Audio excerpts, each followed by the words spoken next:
مناوی خوای گەورە سڵاوتان لێبێت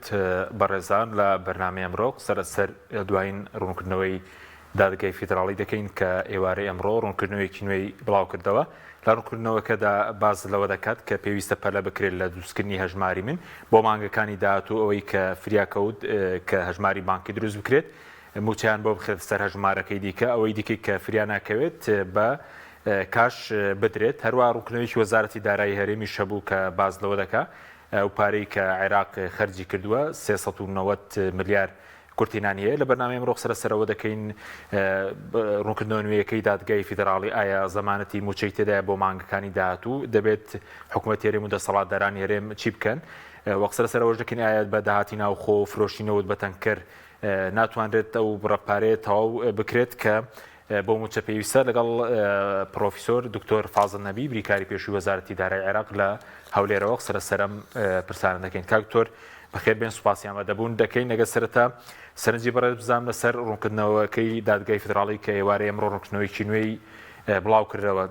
بڵاو کردەوە دەکرێت بڵین ئەمە ڕوونکردنەوەیە زەمانەتی موچەی تێدایە بۆ مانگەکانی داهاتوو. باڵێ سوپاس کاک حەکیم سەڵاو و ڕێزم لۆ جەنابتەلۆ بینەرانی خۆشەویست مانگی ڕەمەزان لە هەموو لایەکتان پیرۆز بێت و خاصەتەن لە خەڵکی هەرێمی کوردستان و دوعا دەکەین کە ئینشاءالله خوای گەورە مانگی ڕەمەزان بکاتە خێر و بەرەکەت لۆ هەموو لایەک و بە تایبەتی لۆ موچەخۆرانی هەرێمی کوردستان. بە حەقیقەت مەسەلەی ئەو ڕوونکردنەوەی کە ئەوڕۆدایان کاکە حەکیم ئەمن ئەو ڕۆژێک کە وابزانام قەراری محکەمە دەرچوو لە چەند تەلەڤیزیۆنێک دەرچوومە باسم کرد کە ممکن نییە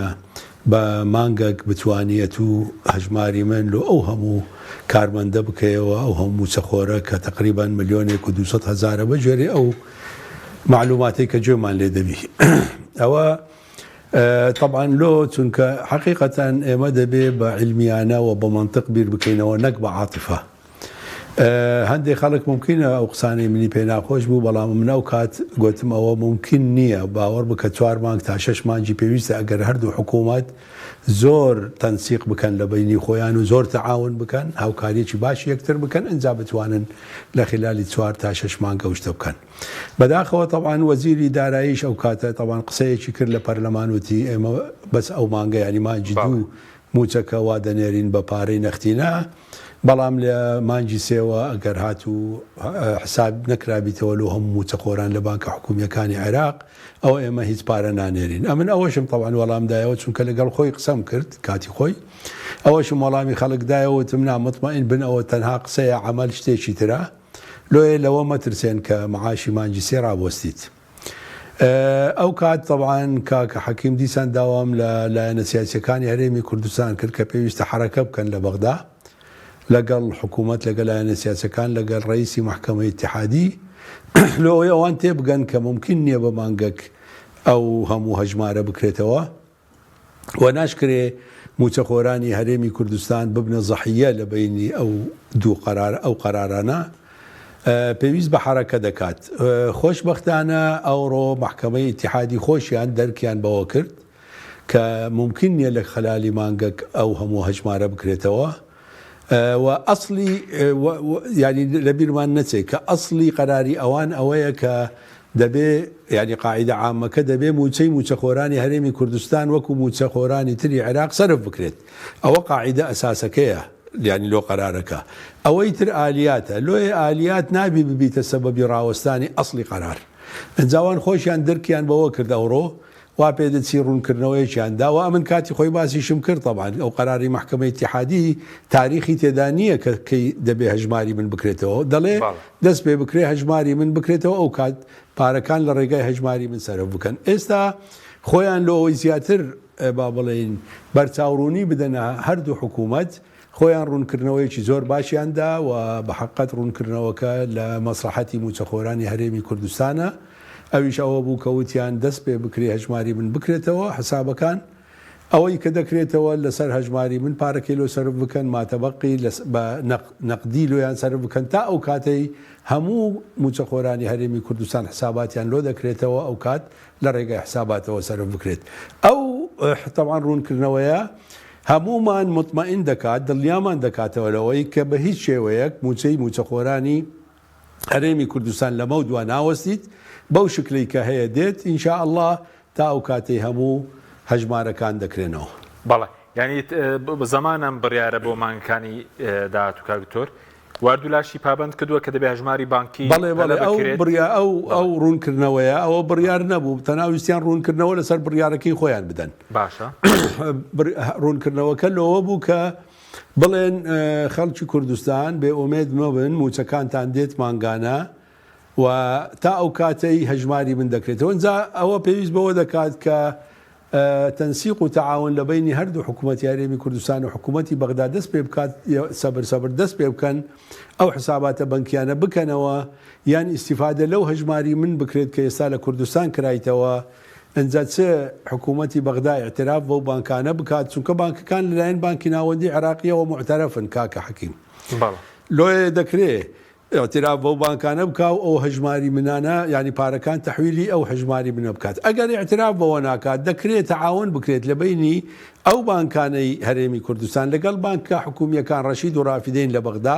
ئەو هەژمارانە نەقل بکرێنە سەرەوەی مباشرەتەن چونکە مادام ئیش کرایە پێویست ناکات و جارێکی دی لۆ حدودی 250,000 موچەخۆر جارێکی تر هەژماری من بکەوە و زەحمەتی پێوە بچێشن نا ڕاستن ئەو هەژمارە تەحویل بکرێتە بانکە حکوومیەکان لەوەی لە مانجی داهاتوو موچەی خۆیان لەوێ وەرگرن و ئەو خەڵکانەی کە بەبەڕ ڕناگەن هەژماری من لۆیان بکرێتەوە ئەوانیش بە نەقدینە پارەکەی خۆیان موچەکانی خۆیان وەرەگرن لۆیە هیچ ترسێک نییە نەتەنها لۆ مانجی سێ بەڵکو ئەوە مستەمر دەبیت بەڵام دەبێ ئێمە ئەوەمان لەبیر نەچی هەتای مستەمر نابیت ممکنە چەند مانگەک مەجال بدەن لەوەی کە ئەو هەژمارانە بکەن. باشە ئەوەی کە بەڕێز داگاداربی ینی ئەمڕۆ لە ڕوونکردنەوەکەی دادگای فیدراڵیش دەڵێ بە پێی نووسراوی وەزارەتی دارایی عێراق کردنەوەی بڵێن هەژماری بانکی بۆ موچەخۆران کاتی پێویستە دیارە و کاتە چەندە کە وەزارەتی دارایی عێراق دیاری کردووە لە دەوروبەری چەندا بێت کەس ناتوانانی بە حقات دیاری کات بکات بەڵام عەلەقەل با بڵێن دەست پێ دەکەن طبعاً وەزارەتی دارایی عێراقیش ئەو حقەتە زۆر باش دەزانن کە ناکرێت ینی بەڕاستی پێت بڵێم لۆ 1,200,000 موچەخۆرە و بە مانگەک 2 مانگ 3 مانگ 4 مانگیش ئەو هەموو هەژمارە بکرێتەوە کەواتە ناکرێت ئەگەر هەژمار نەکرایەوە موچەی موچەخۆر ڕابۆستیت. دادگای فیدرال ئەوڕۆ قەرارە ئەوەکەی زۆر جوان بوو ڕوونکردنەوەکەی دەڵێت کاکە ئێوە دەست پێ بکەن بەڵام دەکرێت لە بینی خۆیان هەردوو حکوومەت لەوەی شتەکە مەفتوح نەبی بە تەسەووری من عێراقیش ینی بە مەفتوحی ئەو مۆزوع قبول ناکات دەکرێت لە بینی خۆیان کات دیاری بکەن دواتر لە بینی هەردوو وەزارەتی دارایی مەسەڵەن بڵێن تا 6 مانگی تر بەو وەزعەت دەست پێ دەکەین سەبر ئینشاءالله خلالی 6 مانگ کۆتایی دێت ئەوە دەمێنیتەوە بینی هەردوو وەزارەت کە چۆن قەراری لەسەر دەدەن. باشە بەس کاکتۆر کێشەیەک دروست بوو لەسەر هەژماری منەوەی کە حکوومەتی هەرێم کردوویەتیەوە چونکە لە بڕیارەکەی دادگا دەڵێ بانکە فیدراڵە حکوومیەکان ئێستاوە قبوڵە ئەو هەژماری من بە پێی بڕیارەکەی دادگا نەخێر تا ئەو لەحزەیە حکوومەتی عێراق قبولی نییە ینی وەزارەتی دارایی عێراق قبولی نییە ئەو هەژماری منەی کە ئێستا لێرە هەیە بەڵام دەکرێت گفتوگۆ بکرێت ئەزانی خۆی زۆر شت هەیە تو لە مەرحەلەی یەکەم دەڵێ من ئەوەم قبول نییە یان ئەوا دەکەم یان وا دەکەم بەڵام دوایی لە کاتی دانوستان زۆر شت دەگۆڕێت کاک حەکیم ینی شەرنیە شتەکان هەمووی وەکو خۆی بمێنیتەوە ئەنجا محاولە بکرێت اعتراف بکرێت لەلایەن عێراق ئەگەر اعتراف نەکرا دەکرێت ینی ئێستا لە جیاتیەوەی هەر مۆزەفەکن جارێکی تر بڕواتە بانکێکی فیدرال و حساب بکاتەوە ئەو حسابە کرایتەوە ئەو حسابە بەسمەی وەرگیرایە و هەموو شتێکتەوا بووە ڕەسەن تەحویل بکرێت لەو بانکانەی کە ئێستا لە کوردستان کرایتەوە لۆ بانکە حکوومیەکان وەکو خۆی و ئیسیفادەی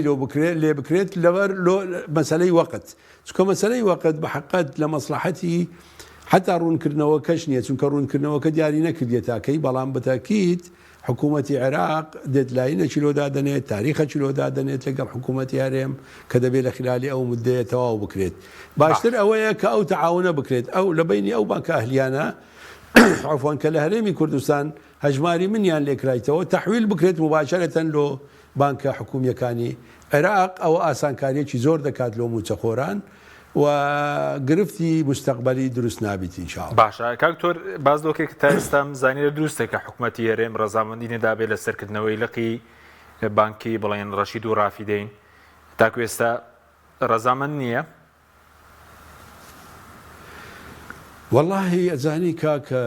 حەکیم ئەو مۆزوعێکی زۆر در و درێژە بەداخەوە طبعاً کاتی خۆی کاملەن لە بەغدا بووین پێش طبعاً حکوومەتی عەبادیش ئەمن موافقەم دایە بانکە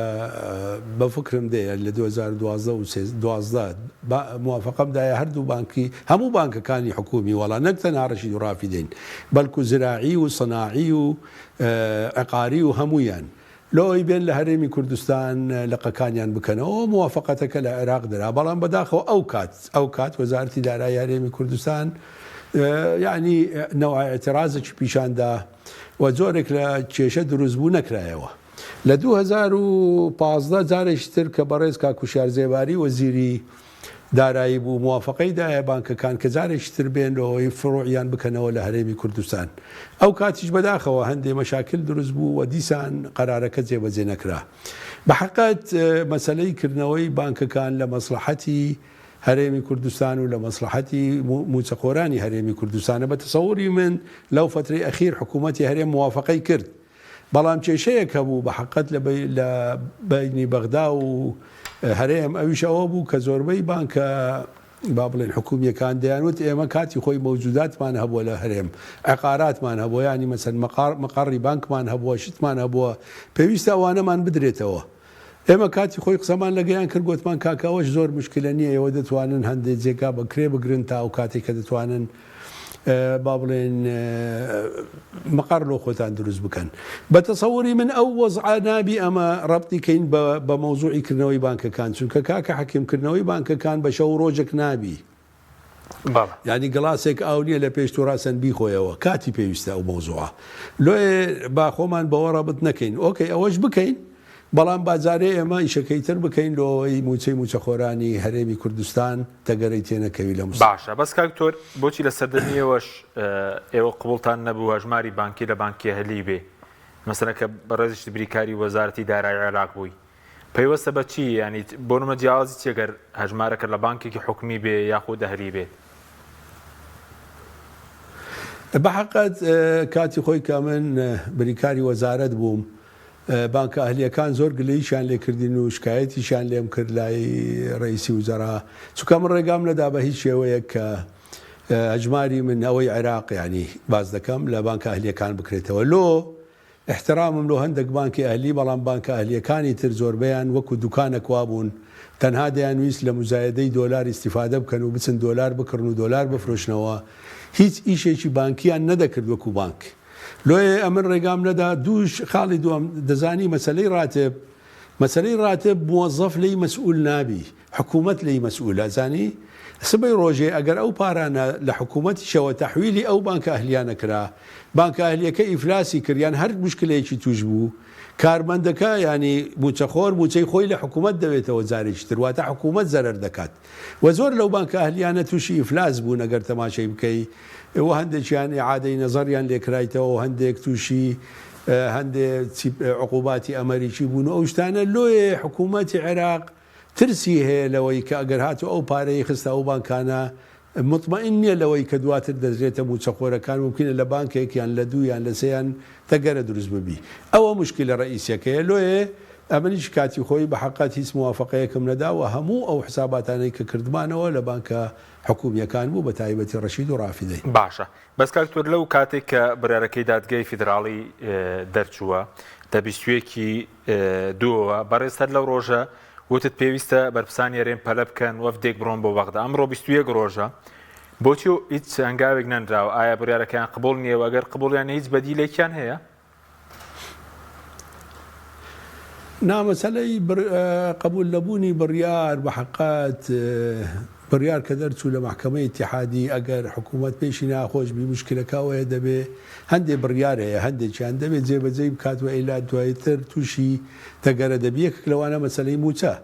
و بە تەسەووری من ممکنە وەفد نەچووبی بەس بە تاکید لە هەرێمی کوردستان ئیتیساڵات لەگەڵ بەغدا کرایە بە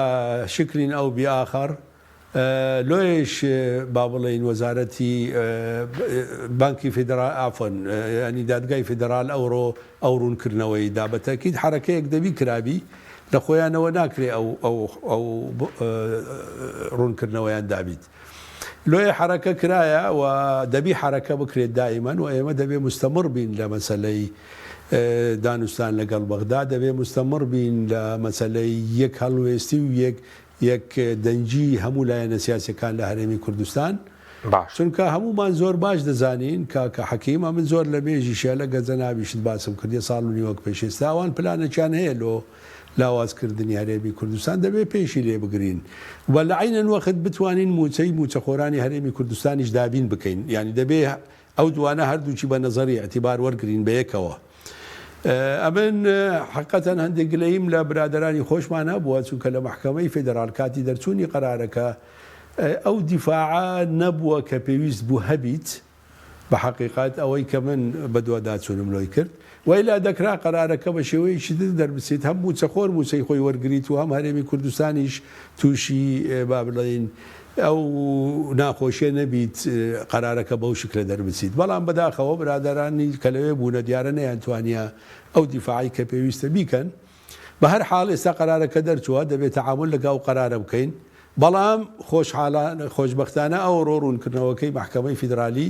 هەموو ترسی موچەخۆرانی هەرێمی کوردستانی ڕەواندەوە. باشە بەس دەبێت ئێستا چی بکرێ وەکو ئەوەی کە لەسەر دەسەڵاتدارانی هەرێم پێویستە و لەسەر بەغداش پێویستە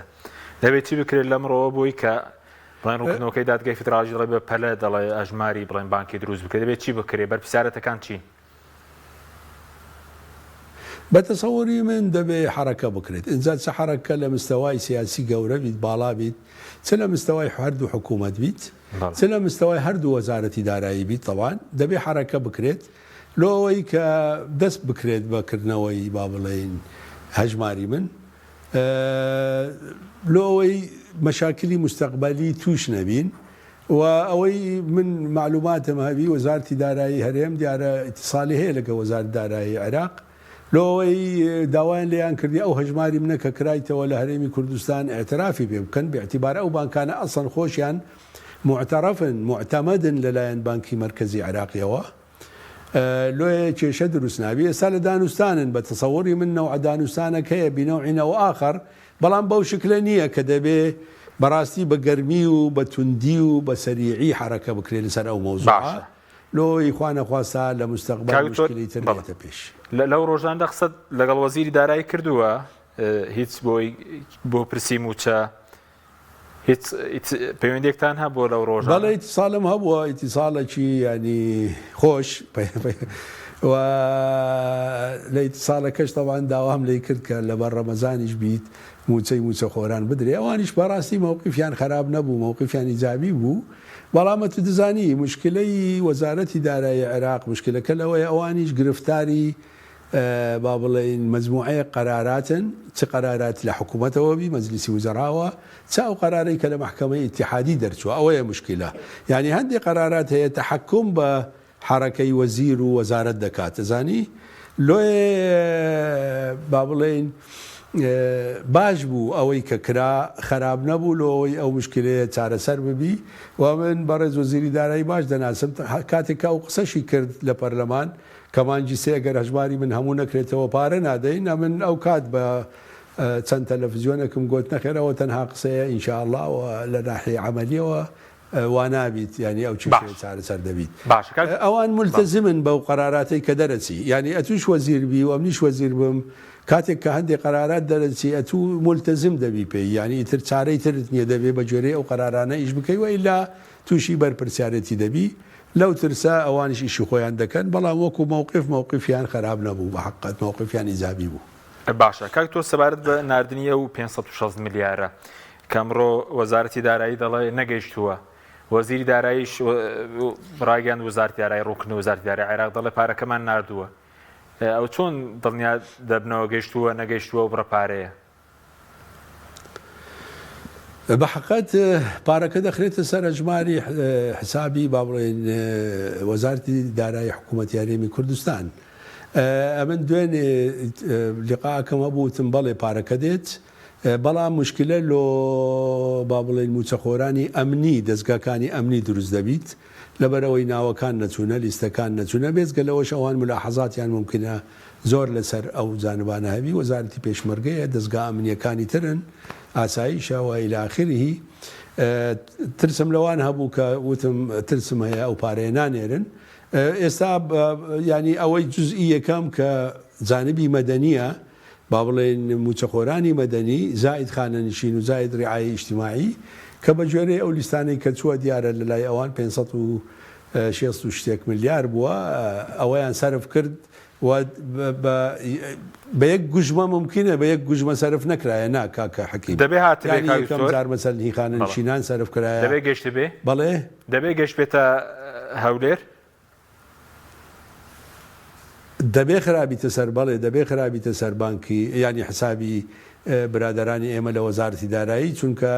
وابزانم وەزارەتی دارایی ئەوڕۆ اعترافەکی وای کردێ کە پارەکە بەڵێ گەیشتیە بەڵام وەکو پێتم گوت چونکە بە یەک گوشمە نەهاتبوو بە یەک کتاب نەهاتبوو بە کوتوبی جیاواز هاتبوو یەکەم جار هی خانەنشینان و دوای بووچە ینی فەرمانبەرانی مەدەنی و لۆێ با بڵێن جزئەک گەیشت بوو جزئەک لە ڕێگا بوو پرۆسس بوو ینی ئیشی لەسەر دەکرا بەڵام ئێستا ئیش لەسەر هەموو جانبی مەدەنی کرایە و بە تەسەووری من دەبێ پارەکە گەیشت بیت پێ باشە بەس کاکتۆر بۆچی بە بۆچوونی بەڕێزت لیستی موچە ڕناگەێنن چکە ئێستا تام ڕۆژ ئێستاژ لیستی موچە ڕاڵنگیراوە 560 ملیار هەیە داهاتی ناوخۆ هەیە داهاتی فرۆشی نەوت بە تەنکەر من سەیرم کرد لە 3 مانگی یەکەمی 2023 بەر لە ڕاگررتنی نەوت ماگانە بە تێگڕا ئەوەی کە لە نەوتی هەرێم پێشڕاگررتنی گەڕاوەتەوە 445 ملیار بووە یعنی ئەوەی تر لە داهاتی ناوخۆ تەکمیلە کراوە بۆچی ئێستا 560 ملیار بەژنەکە کە دەڵێن ئێستا کورتێنان هەیە ئەوان دەڵێن کورتێنان هەیە بەڵام دەڵێن موچەکە سەرف دەکەین ینی ئەو ڕۆژێم لێ بووە من لە وەزارەتی دارایی خۆمان ینی حکوومەتی هەرێم باسییان لەوە کرد کە بەڵێ دەست بە دابشکردنی موچە دەکەن و کورتێنانێکی زۆر هەیە ئێستا پێدەچی ئەوان هەندێک پارەیان لە بەردەستە و ئینتیزاری ئەوە دەکەن کە پارەکە زیاتر بێزانی کاکە حەکیمە من هەمیشە دیفاع لە حەق دەکەم بەڵام دەبێ قسەی شلو حەق بڵین ڕاستە ئێستا بە تانکەر دەفرۆشێ ئەو مەبلەغی جەنابەت باست کرد ڕاستە بەڵام کاکە حەکیم مشکلەی ئێمە ئەوەیە زۆربەی هەرە زۆری ئەو پارەیە بە حقت لۆ شەریکاتی منتەزی نەفت دەچیتەوانێت کە ئینتاجی نەوت دەکەن لە هەرێمی کوردستان چکە حکوومەتی هەرێمی کوردستان پارەی نییە بیانداتێ لە فرۆشتنی ئەو نەوتە ئەوان حقوق دەست حەقی خۆیان وەرەگرن ئیزافەتەن بەشێش بە جۆرەی معلوماتی من بەشێکی زۆری لۆ شەریکەی غاز دەڕوات ئەوەی کە ئینتاجی غاز دەکات ئەنجات لۆیە ممکنە هەندێک مشکلە دروست ببووی بەڵام ئەوە معنای ئەوە نییە کە حکوومەتی هەرێم نەتوانی موچە بدات بەڵێ حکوومەتی هەرێم دەتوانی بە داهاتی ناوەخۆ تەکمیلەی با بڵێن ئەو معاشەی کە هاتیە بکات و بە تەسەووری من لەو 1-2 ڕۆژانە دەست دەکرێت بە دابشکردنی موچە باشە بەس کاکتۆر سەبارەت بە خانەنشینان من پێشتریشمان لەسەر کرد بوو بڵێن موچەکەیان 190 ملیار بوو بەر لەوەی کە لیستەکەش ئاراسی عێراق بکەن ئەوەی کە عێراقیش ناریوت هێر 190 ملیارە بەڕێزت پێش قسە لەسەرەوە کردبوو ئەگەر ئەوان ینی یاسای عێراق کار پێ بکەن و بڕیارەکەی دادگای فیدراڵی بۆ خانەنشینان دەتوانێت دەبێت زیاد بکرێ ئایا لێرەوە بۆچی بڵێن زیادەکە نانێرن هۆکارەکەسی یاخود بۆ پلە بەرزکردنەوەش بۆچی نەنێردراوە کاکە حەکیم ئەگەر هەژماری من هەموو کرایەوە تەوان ئەو کاتە هەموو ینی حکوومەتی هەرێمی کوردستان کاتەکە هەژمارەکان کراوە داوا لە عێراق دەکات کە بە گوێرەی قەراری محکەمەی فیدرالی پێویست بەوە دەکات کە دەبێ بوچەکان با بڵێن هاوتا بکرێن ئەو کاتە دەکرێت ئێستا یەکێک ناکرێت و بەو سورعەتە جارێ هێشتا ئەچوو مەشاکلی ترت هەیە ئەو تەوحیدی موچە ناکرێت بە ئاسانی بەڵام ئەمن مطمئنم إن شاء الله کە ئەگەر هاتووە هەموو حسابات کرایەوە ئەو کاتە هەموو موچەکان چهی خانەنشین چی فەرمانبەران مەدەنی و عسکەری و هاوتای بەغدا دەکرێت و حەقی خۆیانە داوای بکەن لە وەزارەتی دارایی عێراقی وەزارەتی دارایی عێراقیش ناتوانانی بڵێ نایکەم چونکە قەرارێکی محکەمەی ئیتیحادی هەیە کە دەبێ هەموو موچەخۆرانی عێراق هاوشێوەی یەکتر بن و بە یەکەوە موچە وەرگرن یعنی تەماشەی کە قەراری محکەمەی ئیتیحادی تەنها ناڵێ دەبێ موچەی با بڵێن فەرمانبەرانی هەرێم بدرێت دەبێ هاوتایی موچەخۆرانی تر موچە وەرگرن کەواتەوە شکلێکی عمومیەتی تێدایە بەڵام ئێستا ممکنە بەو دەم و دەستە کە جارێ بەس مشکلەی هاتنی پارە هەیە نەکرێت بەس بەتەکی دوای ئەوەی کە ئینشاءالله سابت دەبی وەزعەکە ئەو کاتە بەڵێ وەزارەتی دارایی هەرێمی کوردستان دەبێ حرەکە لەسەرەوە بکات لەگەڵ وەزارەتی دارایی عێراق کە دەبێ موچەکان هەمووی هاوتا بکرێن. باشە بەس کاکتۆر تێبینی هەیە لەسەر ژمارەی بڵێن خەرجی مانگانە ئێستا پێشتر وەزارەتی دارایی باسی 914 ملیاری دەکرد ئەمڕۆ سۆراعمە پەرلەمانتاری عێراقیش بابەتێکی نووسی بووە ئەمجارە لە عێراق داوای 950 ملیاریان کردووە ینی تقریبا 36 ملیارێک زیادی کردووە لە کاتێکە پلە بەرزکردنەوە و دامەزراندن نییە. پەیوەستە بە چیە و زیادبوونەوەی خەرجەی ئەوەندەی کە بەڕێزت ئایا دروستە یاخود داتاکان نادروستن؟ چکە سەرۆ کێرم لە مانگیەک لە بەغدا کە سەدانی بەغدای کردوتی موچە پێویستی بە 875 ملیارە وەختێک راپۆرتیان بۆ عێراق نادۆ باسی 913 دەکەن ئێستا بۆتە نزیکی 950. کاکە حەکیم پێویستە و سوالە لە وەزارەتی دارایی هەرێم بکرێت کە ئەو فەرقە چ بوو دروست بوو خۆی ئەمەش گوێمان لێ بووە تەبانە من بە حەقەت معلوماتی دقیقم لەسەر ئەو مەوزوعە نییە و من کە معلوماتی دقیقم لەسەر مەوزوعەک نەبی عادەتەن قسەی لێ ناکەم بەڵام دەبێت لە وەزارەتی دارایی بپرسێت کە ئەنگۆ داوای باسی 920 ملیاردان دەکرد کاتی خۆی لۆ بۆ 950 ملیارە چییە؟ ممکنە من معلوماتی لاوەکیم هەیە بەڵام ناتوانم ینی لەبەرەوەی لی مطمئن نیمە کە باسی بکەم وەیلا معلوماتێکم هەیە لەسەر ئەو زیادەیە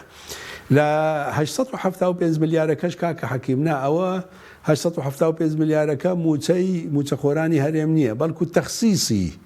موچەخۆرانی هەرێم و خانە نیشێنانی هەرێمە لە موازنەی عێراق چونکە لە موازنەی عێراق ئێمە لە موچە 775 ملیارمان هەیە مانگانە و لە خانە نشینی و ڕێعایی ئیجتیماعی 96 ملیارمان هەیە مانگانە کە تقریبا 871 ملیار شتێکی وا دەکات ئەو مەبلەغە تەخسیسە کە لە موازنە هەیە ئێستا لە موازنەی عێراق هەیە ئەو تەخسیسە ئەوەی تر 920ەکەمە زۆر گوێمان لێ بووە لە وەسایلی ئیعلامیش وە بە ڕێز وەزیری دارایی چەندجار باسی کردەی هەرێم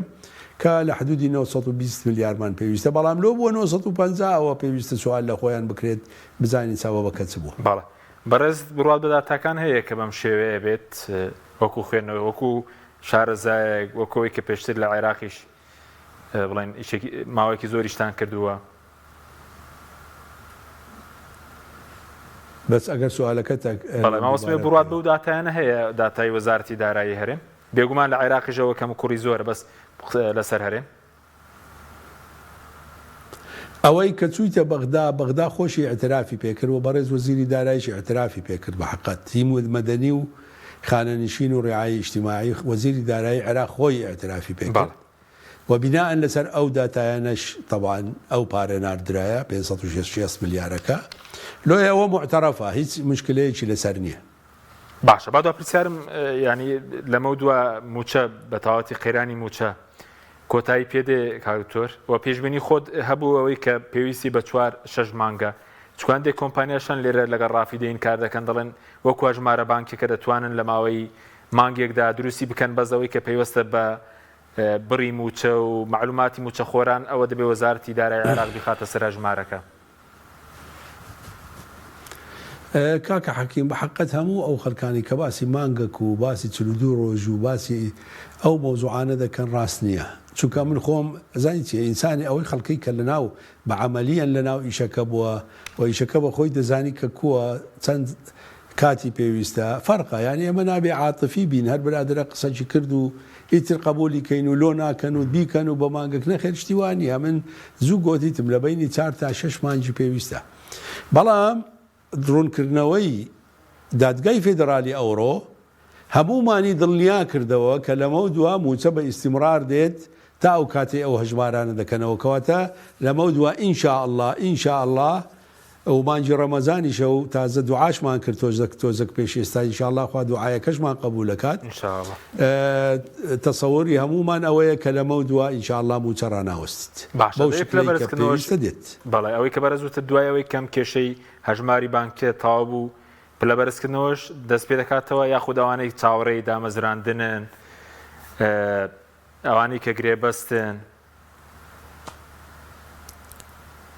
بەڵێ کاک حەکیم تەماشەی ئەگەر هەژماری من کرایەوە و ئیشەکە کەوتە سەر سکە تەواو بوو باشە ئەو کاتە حکوومەتی هەرێمی کوردستان وەزارتی دارایی خۆمانیانی ئەرچی سەرشانەتی کە لەگەڵ وەزارتی دارایی عێراق تەنسیق بکات کە دەبێ موچەکان یەکتا بکرێنەوە و لە منی وەرگرە یەکتا دەکرێتەوە گەر یەکتاش نەکرایەوە ئەو وەختە ئەمە خۆمان ئەمنوەت و مەحامیەک دەگرین لە بەغدا لۆ محکمەی اتحادی داوا دەکەین کە دەبێت یەکتا بکرێتەوە چکە خودی قەراری محکمەی اتحادی ضمنیەن شتێکی وای تێدایە کە دەبێت یەکتا بکرێتەوە ئەوە هیچ مەجالی تێدا نیە بەڵام دوای ئەوەی کە هەژمارەکان دەکرێتەوە و وەزعەکە ئیستیقرار دەکات ئەوە یەک دوو لە مەسلەی دامەزراندن بەڵێ لەمە دووە حکوومەتی عێراق مانگانە ساڵانە عەفوەن ساڵانە چەند دەرەجەی وەزیفی دەداتە خۆی وەزارەتەکانی خۆی دەبێت 12.67 لەو دەرەجانە بداتە هەرێمی کوردستان لۆ دامەزراندن لەمە دوات کاتێک کەموچە دەکەویتە سەر عێراق و عێراق طبعاً تا ئێستا هیچ ساڵێک دامەزراندنی ڕانەگرتیە هەموو ساڵ دامەزراندن هەبووە لە عێراق بە تایبەتی لۆ وەزارەتی تەندروستی وەزارەتی پەروەردە وەزارەتی خوێندنی باڵا وەزارەتە ئەمنیەکان لۆیێ بەڵێ دەرەجەی وەزیفیش لە مستەقبل هەرێمی کوردستان دەتوانانی ئیستیفادەی لێ بکات هەروەکو باسم کرد ئەوان چەند دەرەجەی وەزیفی دەدەنە دام و دەستگاکانی خۆیان دەبێت 12.67 لێ بدەنە هەرێمی کوردستان ئەو کاتە هەرێمی کوردستان خۆی دەزانی چۆن چێتە عین دەکات و خاصەتەن ئەوانەی کا بڵێن گرێبەستن ئەوانە ببنە با بڵێن دەتوان ئەولەویەت لەوان دەبی کە بەڵێوانە بێژان هەمیشەی دابمەزرێن بەڵێ ماوەسانی وانە بێژیش چاوەڕێن دەمێکە بەڵێ ئینشاءالله ئەوانە هەمووی چارەسەر دەبیت ئینشاءالله سپاس دەکەین کاک دکتۆر پرۆفێسۆر ئەگەر چارەسەریش نەبی حەقی خۆیانە چاوت لێبی کاکە حەکیم ئەگەر خوا نەخواستا لە وەزارەتی دارایی عێراق مشکلە گرفت لۆ ئەو دوو قەزیە دروستکرا ئێمە دەتوانین ئەو جارە ئێمە لە محکمەی اتحادی شکایەتیان لێ بکەین کە دەبێ ئەو شتانە بکەن چونکە قانونەن دەبێ ئەو شتە بکەن یعنی قانونەن هەموو موچەخۆران دەبی موچەیان وەکو یەک بێ ئەوەی لە بەسڕەیەوە ئەوەی لە زاخۆیە و قانونەن ئەتو چەند دەرەجەی وەزیفی دەدەیە لای خۆت لە بەغدا دەبێ حسەی ئێمن کە 12.67 ئەو حسەیەش بدەیە هەرێمی کوردستان بەڵێ سپاس دەکەین بەڕێز پرۆفێسۆر دکتۆر فازڵ نەبی مادومان کردی سوپاسیان بەدەبوونی بەڕێز دەکەین کە لە هەولێرەوە لەگەڵ مابووی سوپاس بێ بینەرانی بەڕێز سوپاس باوەکارانم خواتان لەگەڵ